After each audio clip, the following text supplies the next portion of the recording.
Now, for the second part, we want to let the machine know what's going to be my 0 point, what the thickness of the material is, etc, etc. So in Fusion, we move over to the left, click the model, go down to manufacture or CAM, whatever it says on your Fusion. Then what we want to do is go into setup, go new setup. Now you can see two bodies are selected. We don't want that, just hit nothing.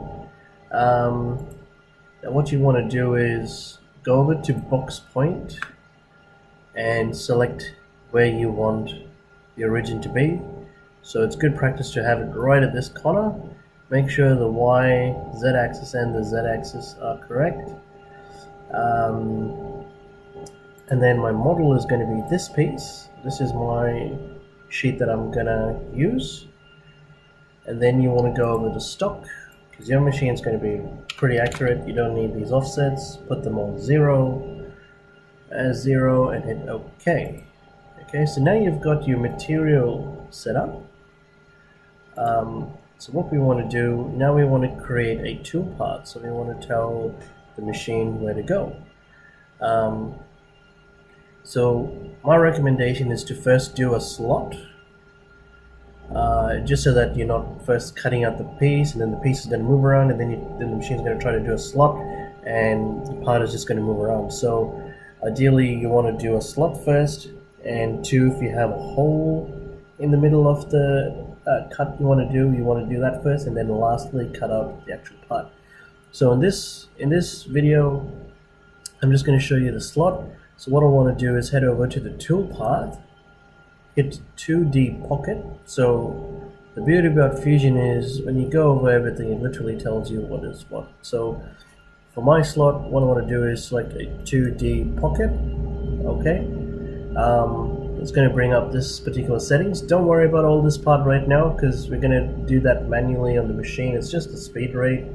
You want to leave everything as it is. Oops, there we go. Hang on. Okay, so just leave that as it is. I just brought that back. I don't know where the drawing went, but I just brought that back. Now we want to select the tool. So the tool that I have, which I've already got set up, is just a 3.175. You can add your own bits by going into this particular section, putting it as a ball end or a flat end, etc, etc. So for this purpose, I actually have a 3.175. Just gonna show you, it's got a flat end, number of flutes, etc. you got to put in, and you can save that to your library. So anyways, I'm just going to show you a quick tutorial. I'll do another video how to do that later. So now you select OK. Then what you want to go select your geometry.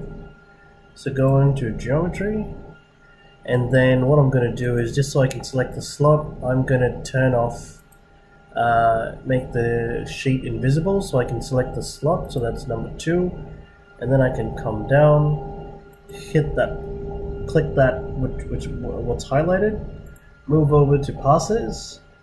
I don't need to leave any stock. I can go multiple depths if I want to, or I can cut it all in one pass, but since my bit is only 3 mil, I'm going to do it at what was the depth that I did? 5. So yeah, it should take 5, that 3 mil. So actually I wouldn't do that. Now I've noticed for me, this lead in and lead out helps. Hit OK. What's going to happen is the machine's going to create a toolpath. So as you can see, it's created a pretty nice toolpath. I'm happy with that. Now what I want to do is cut the actual sheet out. So what I can do is go again into the toolpath, contour. My toolpath is already selected. Then go at the back of the toolpath, back of the material, and select the outer ring, because it's not to select the top part but the bottom highlighted part, as you can see. So it will tell the machine